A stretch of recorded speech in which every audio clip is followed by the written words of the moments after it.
Now the other gods and the armed warriors on the plain slept soundly, but Jove was wakeful, for he was thinking how to do honor to Achilles, and destroyed much people at the ships of the Achaeans.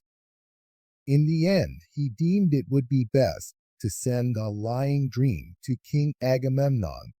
So he called one to him and said to it, "Lying dream, go to the ships of the Achaeans, into the tent of Agamemnon, and say to him word to word, as I now bid you. Tell him to get the Achaeans instantly under arms, for he shall take Troy. There are no longer divided counsels among the gods. Juno has brought them to her own mind, and woe betides the Trojans." The dream went when it had heard its message, and soon reached the ships of the Achaeans. It sought Agamemnon, son of Atreus, and found him in his tent, wrapped in a profound slumber. It hovered over his head in the likeness of Nestor, son of Neleus, whom Agamemnon honored above all his counselors, and said, "You are sleeping, son of Atreus, one who has the welfare of his host, and so much other care upon his shoulders, should dock his sleep. Hear me at once, for I come as a messenger from Jove, who, though he be not near, yet takes thought for you and pities you. He bids you get the Achaeans instantly under arms, for you shall take Troy. There are no longer divided counsels among the gods. Juno has brought them over to her own mind, and woe betides the Trojans at the hands of Jove. Remember this, and when you wake, see that it does not escape you." The dream then left him, and he thought of things that were surely not to be accomplished. He thought that on that same day he was to take the city of Priam, but he little knew what was in the mind of Jove, who had many another hard-fought fight in store alike for Danaans and Trojans. Then presently he woke, with the divine message still ringing in his ears. So he sat upright, and put on his soft shirt so fair and new, and over this his heavy cloak. He bound his sandals on to his comely feet, and slung his silver-studded sword about his shoulders. Then he took the imperishable staff of his father, and sallied forth to the ships of the Achaeans. The goddess Dawn now wended her way to vast Olympus, that she might herald day to Jove and to the other immortals. And Agamemnon sent the criers round to call the people in assembly. So they called them, and the people gathered thereon. But first he summoned a meeting of the elders at the ship of Nestor, king of Pylos. And when they were assembled, he laid a cunning counsel before them. "My friends," said he, "I have had a dream from heaven in the dead of night, and its face and figure resembled none but Nestor's.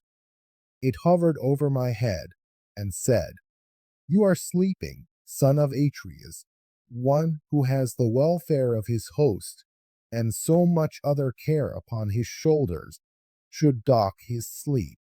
Hear me at once, for I am a messenger from Jove, who, though he be not near, yet takes thought for you and pities you. He bids you get the Achaeans instantly under arms, for you shall take Troy. There are no longer divided counsels among the gods. Juno has brought them over to her own mind, and woe betides the Trojans at the hands of Jove. Remember this." The dream then vanished, and I awoke. Let us now, therefore, arm the sons of the Achaeans. But it will be well that I should first sound them, and to this end I will tell them to fly with their ships. But do you others go about among the host, and prevent their doing so. He then sat down, and Nestor, the prince of Pylos, with all sincerity and goodwill, addressed them thus: My friends, said he, princes and counselors of the Argives, if any other man of the Achaeans had told us of this dream, we should have declared it false, and would have had nothing to do with it. But he who has seen it is the foremost man among us. We must therefore set about getting the people under arms. With this he led the way from the assembly, and the other sceptered kings rose with him in obedience to the word of Agamemnon. But the people pressed forward to hear. They swarmed like bees that sally from some hollow cave, and flit in countless throng among the spring flowers, bunched in knots and clusters. Even so did the mighty multitude pour from ships and tents to the assembly, and range themselves upon the wide-watered shore, while among them ran wildfire Rumor, messenger of Jove, urging them ever to the fore. Thus they gathered in a pell-mell of mad confusion, and the earth groaned under the tramp of men as the people sought their places. 9 heralds went crying about among them to stay their tumult, and bid them listen to the kings, till at last they were got into their several places, and ceased their clamor. Then King Agamemnon rose, holding his scepter. This was the work of Vulcan, who gave it to Jove, the son of Saturn. Jove gave it to Mercury, slayer of August, guide, and guardian. King Mercury gave it to Pelops, the mighty charioteer, and Pelops to Atreus, shepherd of his people. Atreus, when he died, left it to Thyestes, rich in flocks, and Thyestes, in his turn, left it to be borne by Agamemnon, that he might be lord of all Argos and of the isles. Leaning then on his scepter, he addressed the Argives. My friends, he said, heroes, servants of Mars, the hand of heaven has been laid heavily upon me. Cruel Jove gave me his solemn promise that I should sack the city of Priam before returning. But he has played me false, and is now bidding me go ingloriously back to Argos with the loss of much people. Such is the will of Jove, who has laid many a proud city in the dust, as he will yet lay others, for his power is above all. It will be a sorry tale hereafter that an Achaean host, at once so great and valiant, battled in vain against men fewer in number than themselves, but as yet the end is not in sight. Think that the Achaeans and Trojans have sworn to a solemn covenant, and that they have each been numbered, the Trojans by the roll of their householders, and we by companies of 10. Think further that each of our companies desired to have a Trojan householder to pour out their wine. We are so greatly more in number that full many a company would have to go without its cupbearer. But they have in the town allies from other places, and it is these that hinder me from being able to sack the rich city of Ilias. 9 of Jove's years are gone. The timbers of our ships have rotted, their tackling is sound no longer. Our wives and little ones at home look anxiously for our coming, but the work that we came hither to do has not been done. Now, therefore, let us all do as I say. Let us sail back to our own land, for we shall not take Troy." With these words, he moved the hearts of the multitude, so many of them as knew not the cunning counsel of Agamemnon. They surged to and fro like the waves of the Icarian Sea, when the east and south winds break from heaven's clouds to lash them, or as when the west wind sweeps over a field of corn, and the ears bow beneath the blast. Even so were they swayed as they flew with loud cries towards the ships, and the dust from under their feet rose heavenward. They cheered each other on to draw the ships into the sea. They cleared the channels in front of them. They began taking away the stays from underneath them, and the welkin rang with their glad cries. So eager were they to return. Then surely the Argives would have returned after a fashion that was not fated. But Juno said to Minerva, "Alas, daughter of Aegis, bearing Jove, unweariable, shall the Argives fly home to their own land over the broad sea, and leave Priam and the Trojans the glory of still keeping Helen, for whose sake so many of the Achaeans have died at Troy, far from their homes?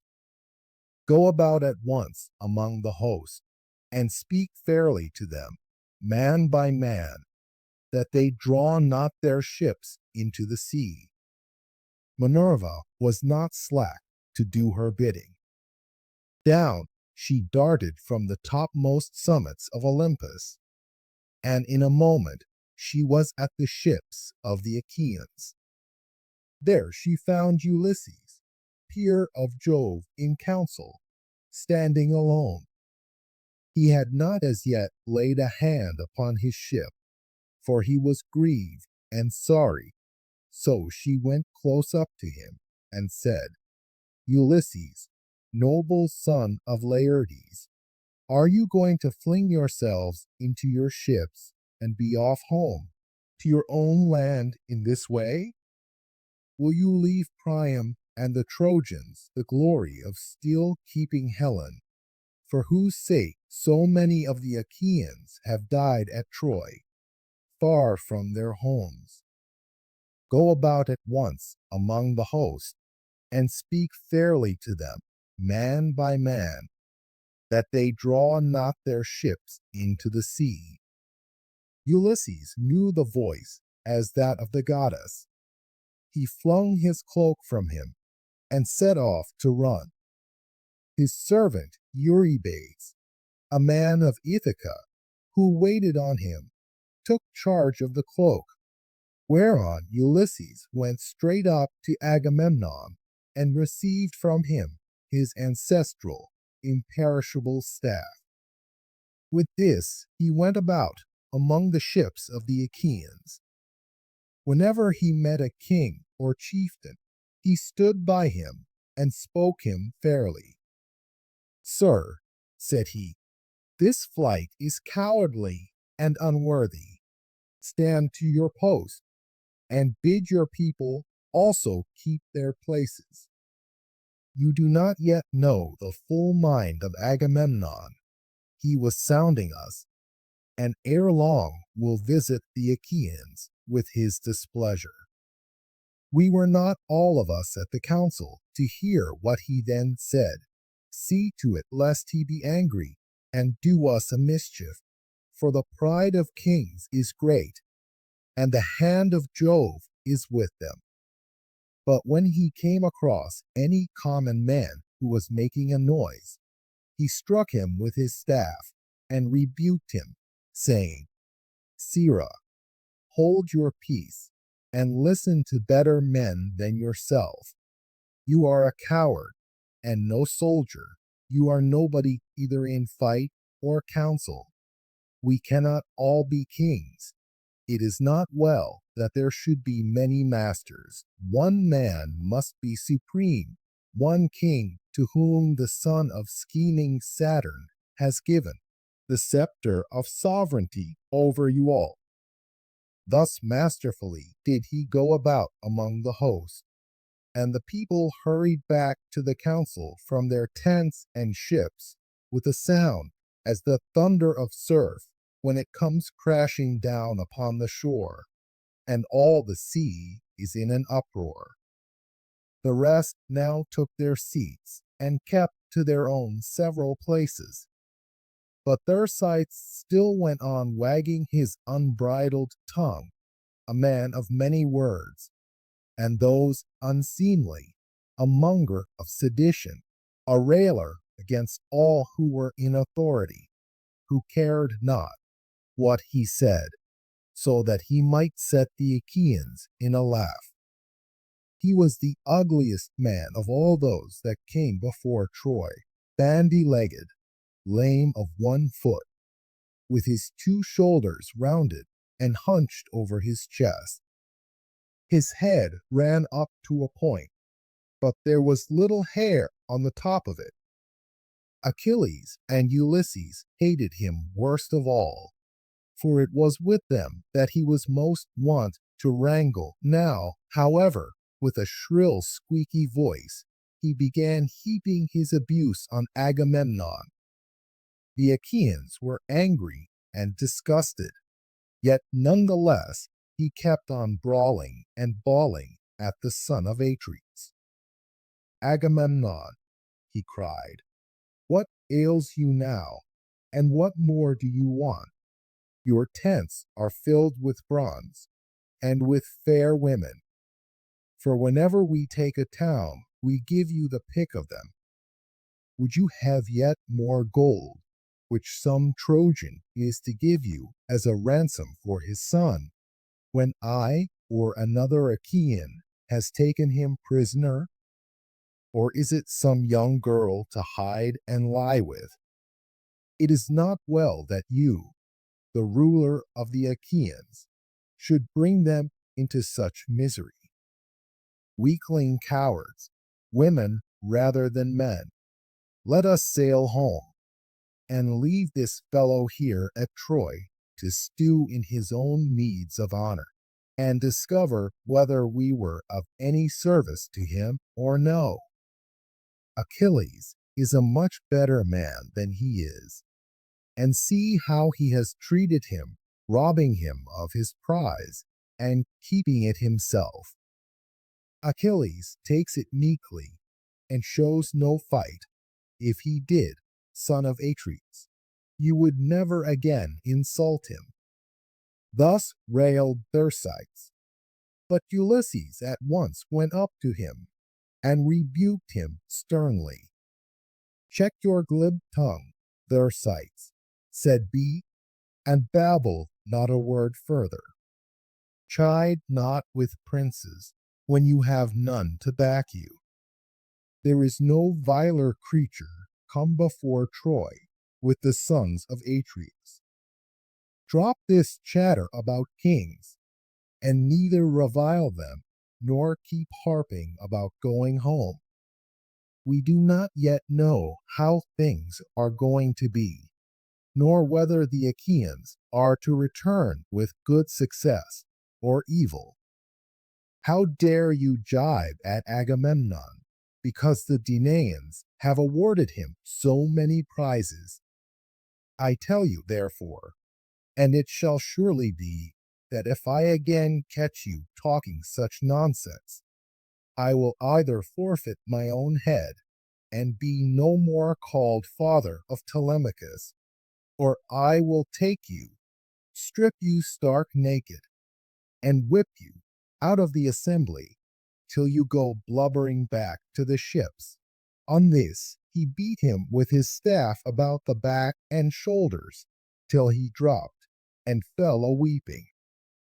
The golden scepter raised a bloody weal on his back, so he sat down frightened and in pain, looking foolish as he wiped the tears from his eyes.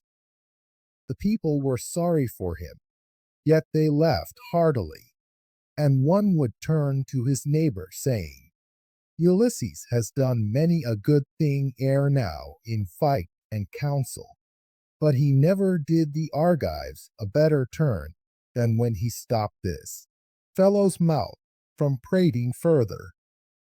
He will give the kings no more of his insolence. Thus said the people.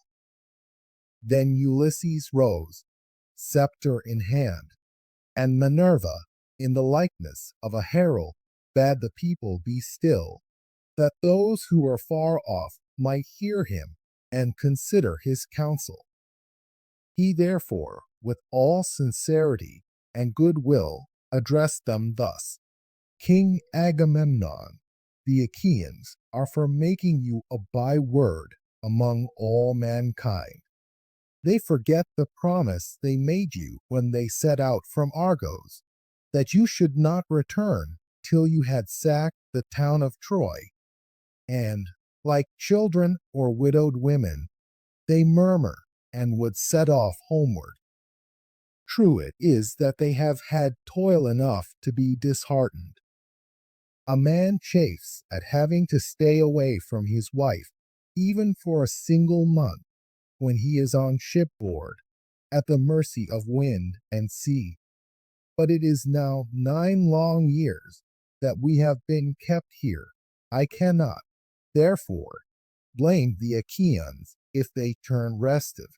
Still, we shall be shamed if we go home empty after so long a stay. Therefore, my friends, be patient yet a little longer, that we may learn whether the prophesyings of Calchas were false or true.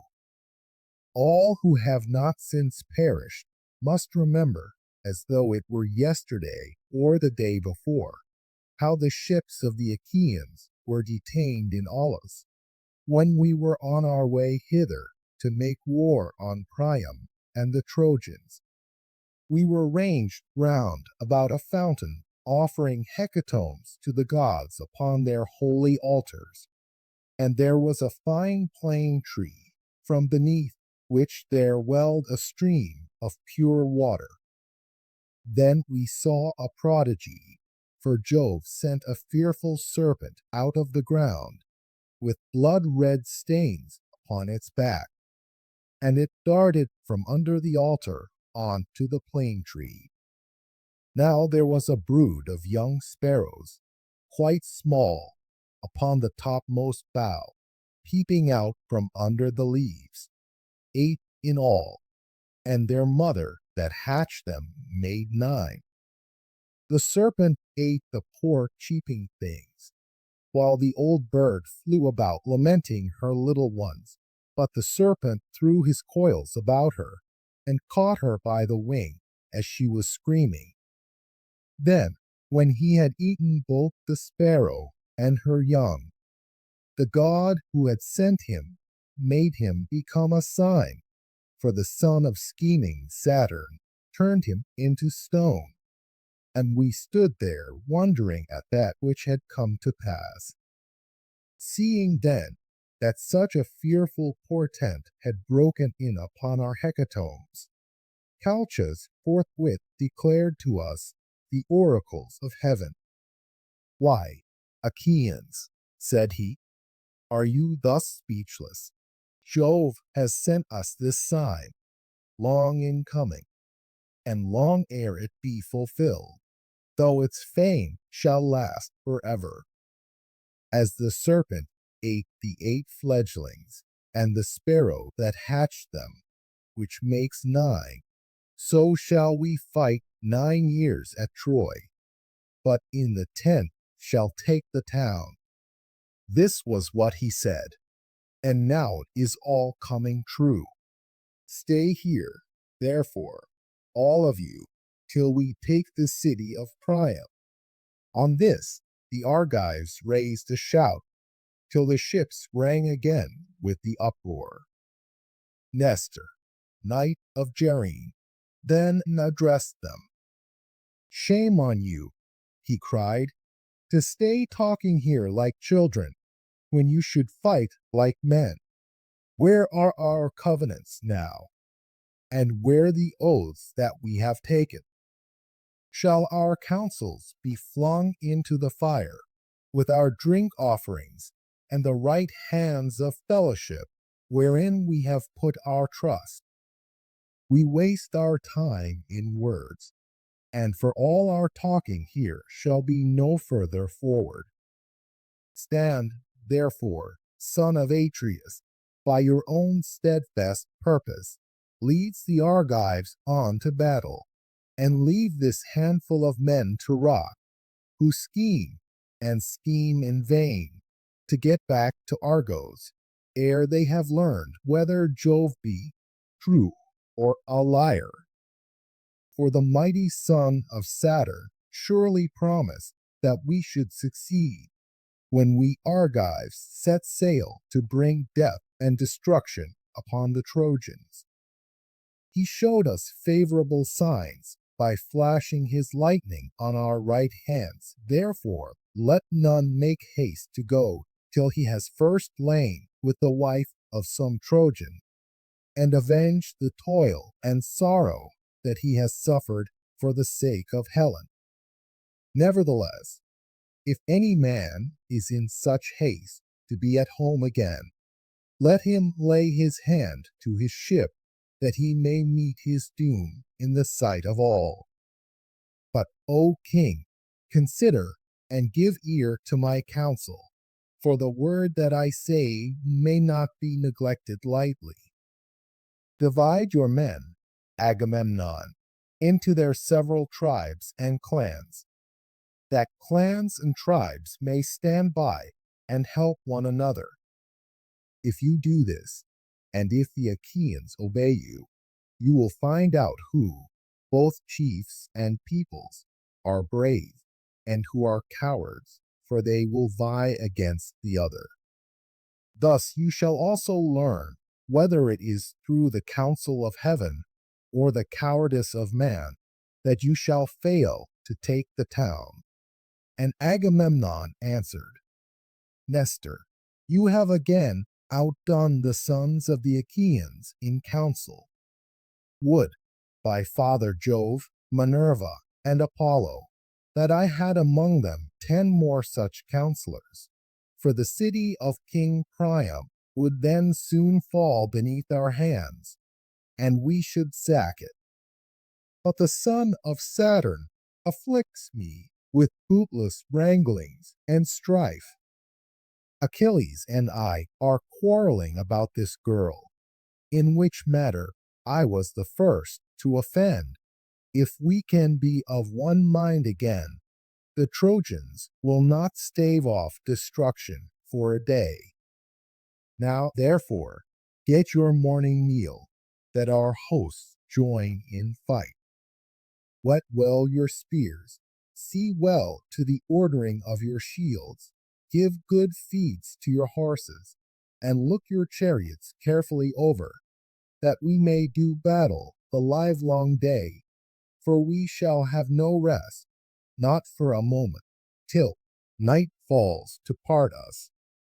The bands that bear your shields shall be wet with the sweat upon your shoulders. Your hands shall weary upon your spears. Your horses shall steam in front of your chariots. And if I see any man shirking the fight, or trying to keep out of it at the ships, there shall be no help for him, but he shall be a prey to dogs and vultures. Thus he spoke, and the Achaeans roared applause. As when the waves run high before the blast of the south wind, and break on some lofty headland, dashing against it, and buffeting it without ceasing, as the storms from every quarter drive them, even so did the Achaeans rise and hurry in all directions to their ships.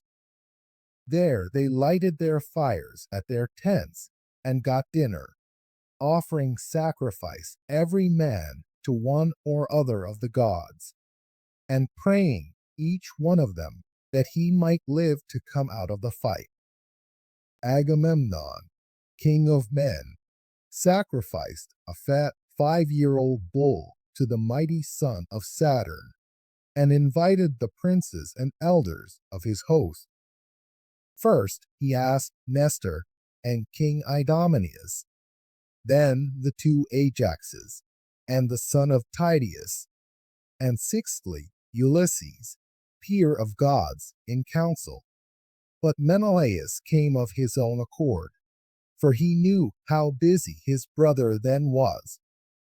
They stood round the bowl with the barley meal in their hands, and Agamemnon prayed, saying, Jove, most glorious, supreme, that dwellest in heaven, and ridest upon the storm cloud, grant that the sun may not go down, nor the night fall, till the palace of Priam is laid low, and its gates are consumed with fire. Grant that my sword may pierce the shirt of Hector about his heart, and that full many of his comrades may bite the dust as they fall dying round him. Thus he prayed, but the son of Saturn would not fulfill his prayer. He accepted the sacrifice, yet none the less increased their toil continually. When they had done praying and sprinkling the barley meal upon the victim, they drew back its head, killed it, and then flayed it. They cut out the thigh bones, wrapped them round in 2 layers of fat, and set pieces of raw meat on the top of them.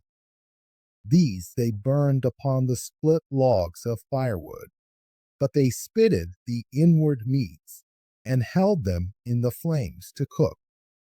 When the thigh bones were burned and they had tasted the inward meats, they cut the rest up small, put the pieces upon spits, roasted them till they were done, and drew them off. Then, when they had finished their work, and the feast was ready, they ate it, and every man had his full share, so that all were satisfied. As soon as they had had enough to eat and drink, Nestor, knight of Gerene, began to speak. King Agamemnon, said he, let us not stay talking here, nor be slack in the work that heaven has put into our hands. Let the heralds summon the people to gather at their several ships. We will then go about among the host, that we may begin fighting at once. Thus did he speak, and Agamemnon heeded his words. He at once sent the criers round to call the people in assembly. So they called them, and the people gathered thereon. The chiefs about the son of Atreus chose their men and marshaled them, while Minerva went among them, holding her priceless aegis that knows neither age nor death.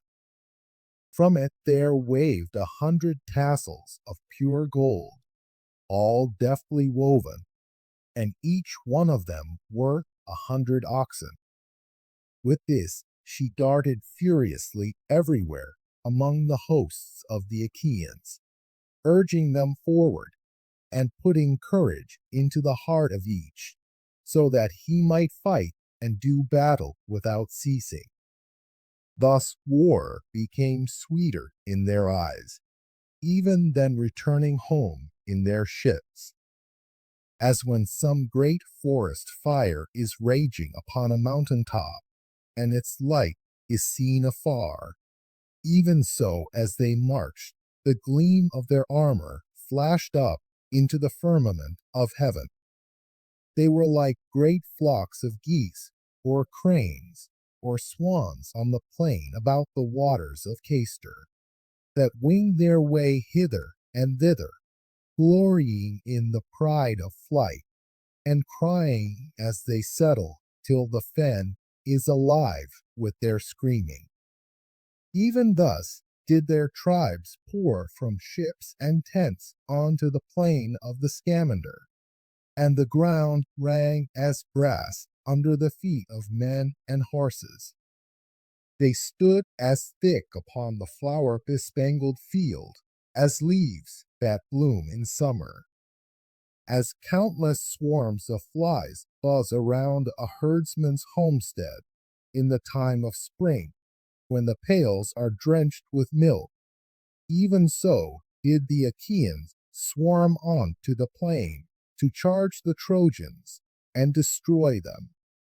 The chiefs disposed their men this way and that before the fight began, drafting them out as easily as goatherds draft their flocks when they have got mixed while feeding. And among them went King Agamemnon, with a head and face like Jove the Lord of Thunder, a waist like Mars, and a chest like that of Neptune, as some great bull that lords it over the herds upon the plain. Even so did Jove make the son of Atreus stand peerless among the multitude of heroes. And now, O Muses, dwellers in the mansions of Olympus, tell me, for you are goddesses and are in all places, so that you see all things, while we know nothing but by report who were the chiefs and princes of the Danaans. As for the common soldiers, they were so that I could not name every single one of them, though I had 10 tongues, and though my voice failed not, and my heart were of bronze within me, unless you, O Olympian Muses, daughters of Aegis, bearing Jove, were to recount them to me. Nevertheless, I will tell the captains of the ships and all the fleet together. Peneleos, Letus, Arcesilaus, Prothener, and Clonius were captains of the Boeotians.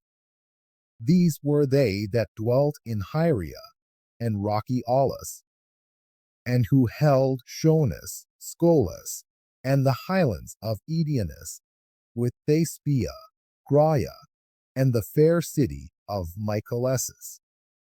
They also held Harma, Elysium, and Erythri, and they had Elion, Hyle, and Pedion, Ocalia, and the strong fortress of Median, Copi, Eutresis, and Dispe, the haunt of doves, Coronia, and the pastures of Haliartus, Plataea, and Glyzes, the fortress of Thebes the less, holy Onchestus, with its famous grove of Neptune, Arne rich in vineyards, Mydia, sacred Nisa, and Anthedon upon the sea. From these there came 50 ships, and in each there were 120 young men of the Boeotians. Ascalaphus and Ialmenus, sons of Mars, led the people that dwelt in Aspaldon and Orchomenus, the realm of Minyas. Astyoche, a noble maiden, bore them in the house of Actor son of Aegeus, for she had gone with Mars secretly into an upper chamber, and he had lain with her. With these there came 30 ships. The Phocians were led by Schedius and Epistrophus, sons of mighty Iphitus, the son of Nobalus. These were they that held Cyparissus, rocky Pytho, holy Crisa, Daulis, and Panopeus. They also that dwelt in Anamoria and Hyampolis, and about the waters of the river Cephissus, and Lilia, by the springs of the Cephissus, with their chieftains came 40 ships, and they marshaled the forces of the Phocians, which were stationed next to the Boeotians, on their left.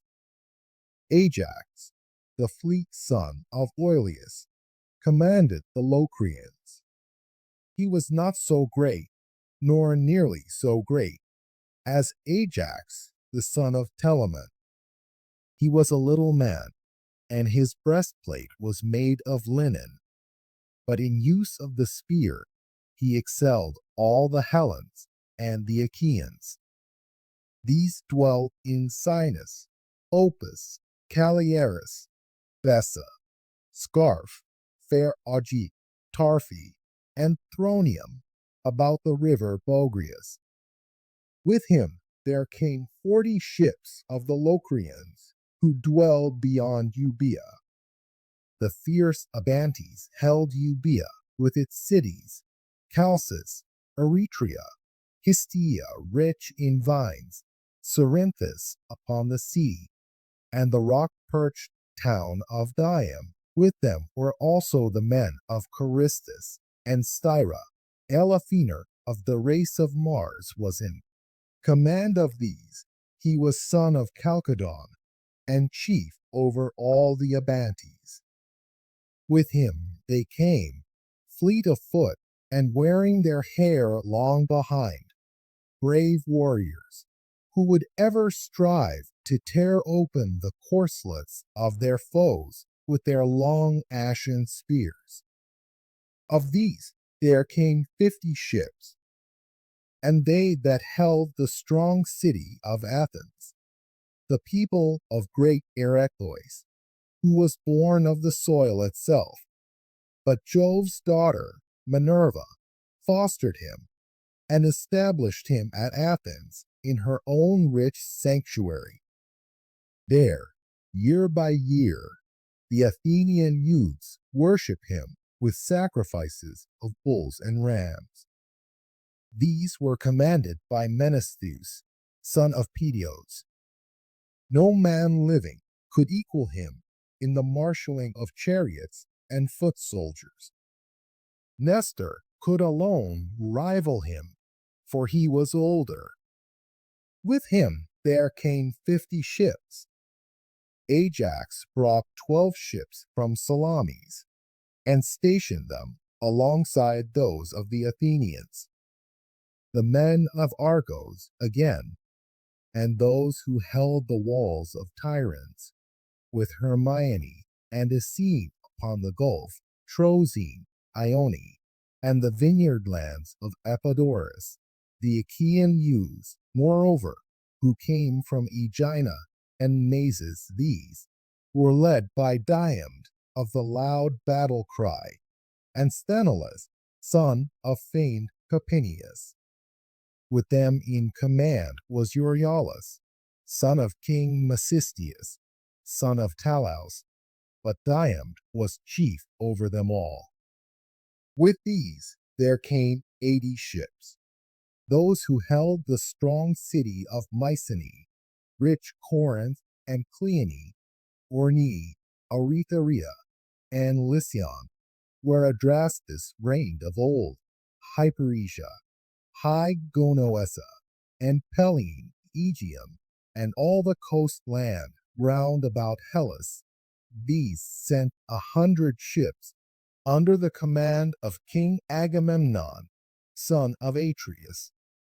His force was far both finest and most numerous, and in their midst was the king himself, all glorious in his armor of gleaming bronze, foremost among the heroes. For he was the greatest king, and had most men under him. And those that dwelt in Lacedaemon, lying low among the hills, Phares, Sparta, with Mes, the haunt of doves, Bryce, Augi, Amyclae, and Helos upon the sea, Laws, moreover, and Aedulis. These were led by Menelaus of the loud battle cry, brother to Agamemnon, and of them there were 60 ships, drawn up apart from the others. Among them went Menelaus himself, strong in zeal, urging his men to fight, for he longed to avenge the toil and sorrow that he had suffered for the sake of Helen. The men of Pylos and Erin and Thryum where is the ford of the river Alpheus, strong Api, Cypresses, and Amphigenia, Telium, Helos, and Dorium, where the Muses met Thamyris, and stilled his minstrelsy forever. He was returning from Oechalia, where Eurytus lived and reigned, and boasted that he would surpass even the Muses, daughters of Aegis, bearing Jove, if they should sing against him, whereon they were angry, and maimed him. They robbed him of his divine power of song, and thenceforth he could strike the lyre no more. These were commanded by Nestor, knight of Gerene, and with him there came 90 ships, and those that held Arcadia, under the high mountain of Selene, near the tomb of Epitus, where the people fight hand to hand, the men of Phoenix also, and Orchomenus, rich in flocks, of Rhipe, Strati, and bleak Inispe, of Tegea, and fair Mantinea, of Stymphalus, and Paratia. Of these, King Agapener, son of Enceus, was commander, and they had 60 ships. Many Arcadians, good soldiers, came in each one of them, but Agamemnon found them the ships in which to cross the sea, for they were not a people that occupied their business upon the waters. The men, moreover, of Buprasium and of Elis, so much of it as is unclosed between Hermon, Myrsinus upon the seashore, the rock Aline, and Elysium. These had 4 leaders, and each of them had 10 ships, with many Epines on board. Their captains were Amphimachus and Thalpius, the one son of Tietus, and the other of Eurytus, both of the race of Actor.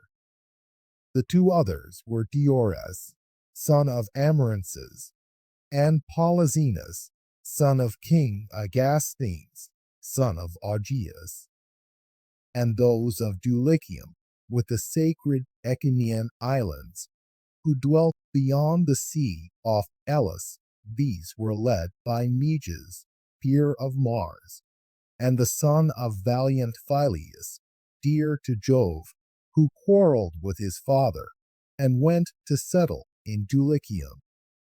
With him there came 40 ships.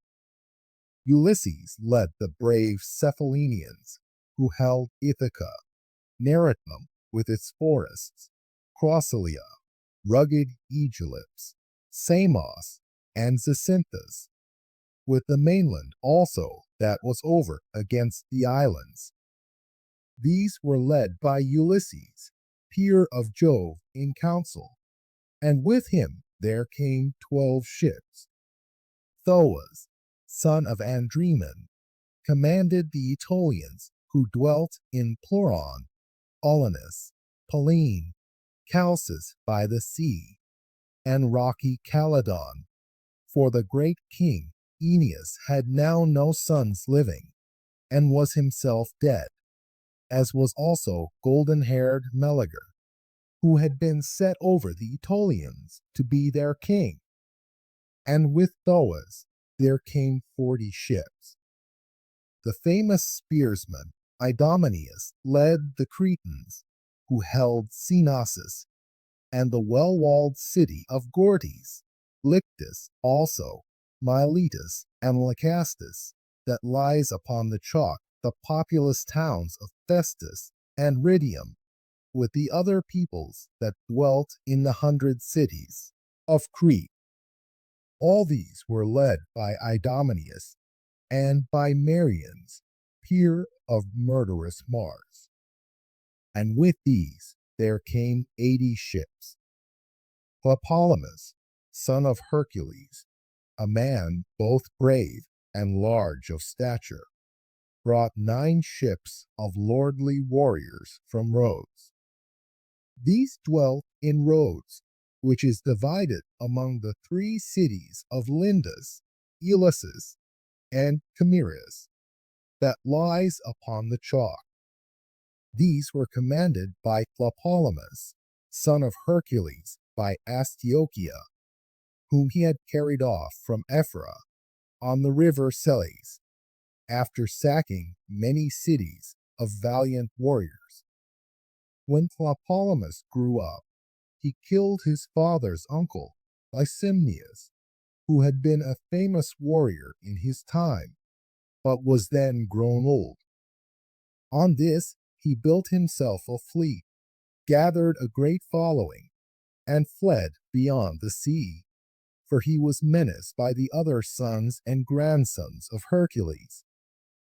After a voyage, during which he suffered great hardship, he came to Rhodes, where the people divided into three communities, according to their tribes, and were dearly loved by Jove, the Lord of gods and men. Wherefore the son of Saturn showered down great riches upon them. And Nereus brought 3 ships from Syme, Nereus, who was the handsomest man that came up under Ilias of all the Danaans, after the son of Peleus. But he was a man of no substance, and had but a small following. And those that held Nisyrus, Crapathus, and Casus, with Cos, the city of Eurypylus, and the Calydnian islands. These were commanded by Pheidipus and Antiphus, 2 sons of King Thessalus, the son of Hercules. And with them there came 30 ships. Those again who held Pelasgic Argos, Alos, Alope, and Trachis, and those of Thea and Hellas, the land of fair women, who were called Myrmidons, Helens, and Achaeans. These had 50 ships, over which Achilles was in command. But they now took no part in the war, inasmuch as there was no one to marshal them. For Achilles stayed by his ships, furious about the loss of the girl Briseis, whom he had taken from Lyrnessus at his own great peril, when he had sacked Lyrnessus and Thebe, and had overthrown Mines and Epistrophus, sons of King Evenor, son of Seleucus. For her sake Achilles was still grieving, but ere long he was again to join them. And those that held Phylus, and the flowery meadows of Pyrasus, sanctuary of Ceres, Iton, the mother of sheep, Antrim upon the sea, and Telium that lies upon the grasslands. Of these brave Protesilaus had been captain while he was yet alive, but he was now lying under the earth. He had left a wife behind him in Phyllis to tear her cheeks in sorrow, and his house was only half finished, for he was slain by a Dardanian warrior while leaping foremost of the Achaeans upon the soil of Troy. Still, though his people mourned their chieftain, they were not without a leader, for Podarces, of the race of Mars, marshaled them. He was son of Iphiclus, rich in sheep, who was the son of Phylacus, and he was own brother to Protesilaus, only younger, Protesilaus being at once the elder and the more valiant. So the people were not without a leader, though they mourned him whom they had lost. With him there came 40 ships, and those that held Phyrae by the Bobine lake, with Bob, Glaphyrae, and the populous city of Iolcus. These with their 11 ships were led by Eumelus, son of Admetus, whom Alcestis bore to him, loveliest of the daughters of Peleus.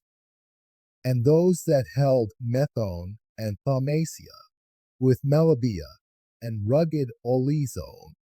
These were led by the skillful archer Philoctetes, and they had 7 ships, each with 50 oarsmen, all of them good archers. But Philoctetes was lying in great pain in the island of Lemnos, where the sons of the Achaeans left him, for he had been bitten by a poisonous water snake. There he lay sick and sorry, and full soon did the Argives come to miss him. Those again of Tricca and the stony region of Ithome, and they that held Oechalia, the city of Oechalian Eurytus. These were commanded by the 2 sons of Aesculapius, skilled in the art of healing, Podalirius and Machaon. And with them there came 30 ships. The men, moreover, of Ormenius, and by the fountain of Hyperia, with those that held Asterius, and the white crests of Titanus. These were led by Eurypylus, the son of Euaemon, and with them there came 40 ships. Those that held Argissa and Jerton, Orth, alone, and the white city of Oloasan. Of these brave Polypoetes was leader. He was son of Pirithous, who was son of Jove himself. For Hippodamia bore him to Pirithous on the day when he took his revenge on the shaggy mountain savages, and drove them from Mt. Pelion to the Aethices. But Polypoetes was not sole in command, for with him was Lentius, of the race of Mars, who was son of Coronis, the son of Ceneus. And with these there came 40 ships. Gunius brought 22 ships from Cyphus, and he was followed by the Ennenes, and the valiant Peribi, who dwelt about wintry Dodona, and held the lands round the lovely river Titaresius, which sends its waters into the Penius. They do not mingle with the silver eddies of the Penius, but flow on the top of them like oil. For the Titaresius is a branch of dread Arcus and of the river Styx. Of the Magnates, Prothus, son of Tenthradon, was commander. They were they that dwelt about the river Penius and Mt. Pelion. Prothus, fleet of foot, was their leader, and with him there came 40 ships. Such were the chiefs and princes of the Danaans. Who then, O Muse, was the foremost, whether man or horse, among those that followed after the sons of Atreus? Of the horses, those of the son of Pheres were by far the finest. They were driven by Eumelus, and were as fleet as birds. They were of the same age and color, and perfectly matched in height. Apollo, of the silver bow, had bred them in Perea, both of them mares, and terrible as Mars in battle. Of the men, Ajax, son of Telamon, was much the foremost, so long as Achilles' anger lasted.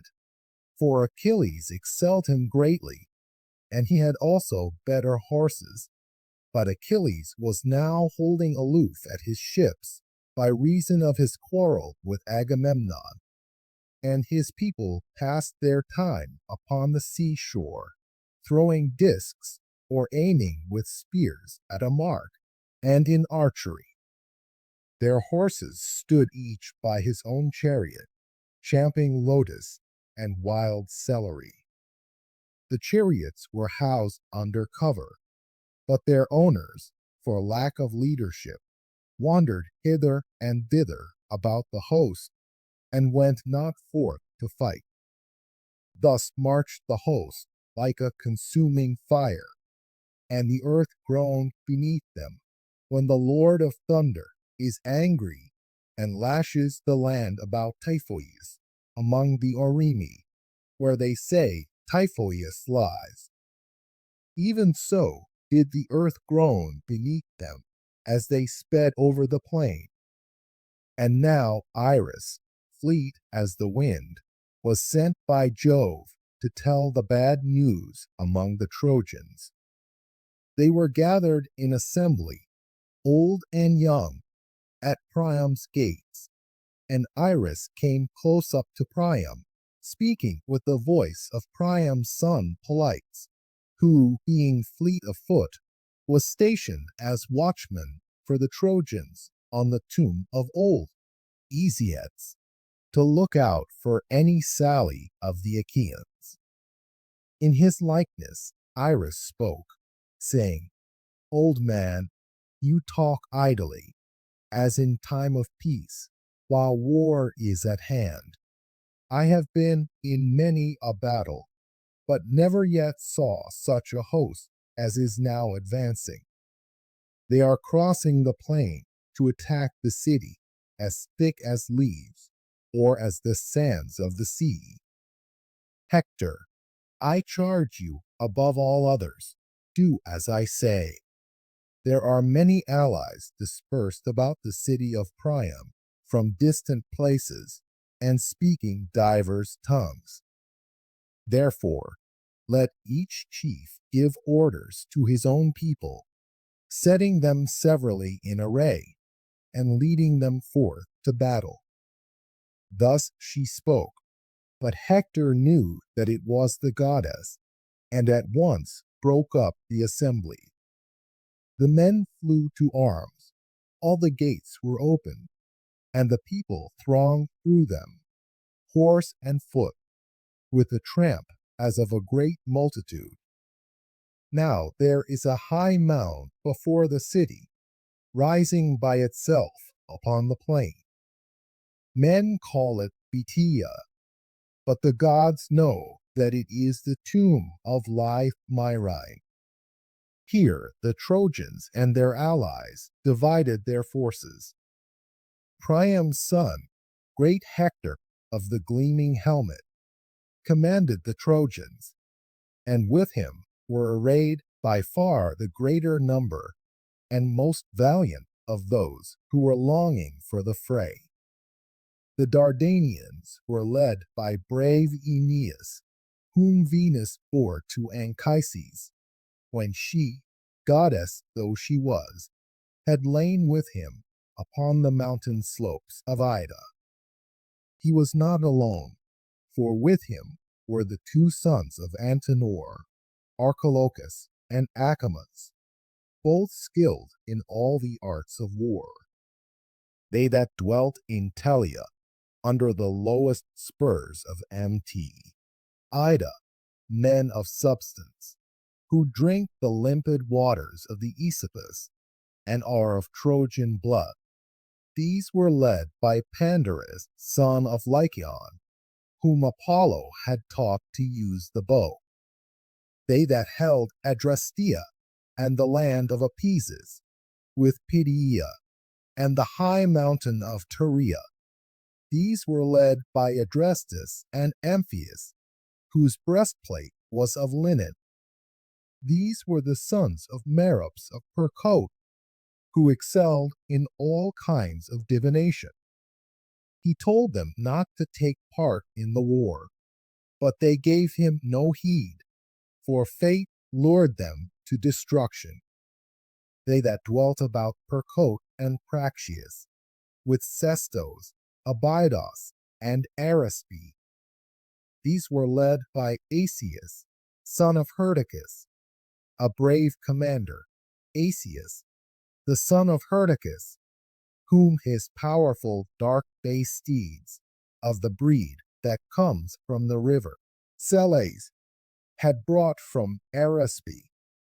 Hippothous led the tribes of Pelasgian spearsmen, who dwelt in fertile Larissa, Hippothous, and Pyleus of the race of Mars, two sons of the Pelasgian Lethus, son of Teutomus.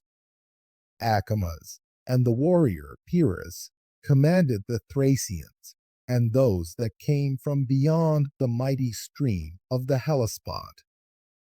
Euphemus, son of Troesenus, the son of Ceos, was captain of the Ciconian spearsmen.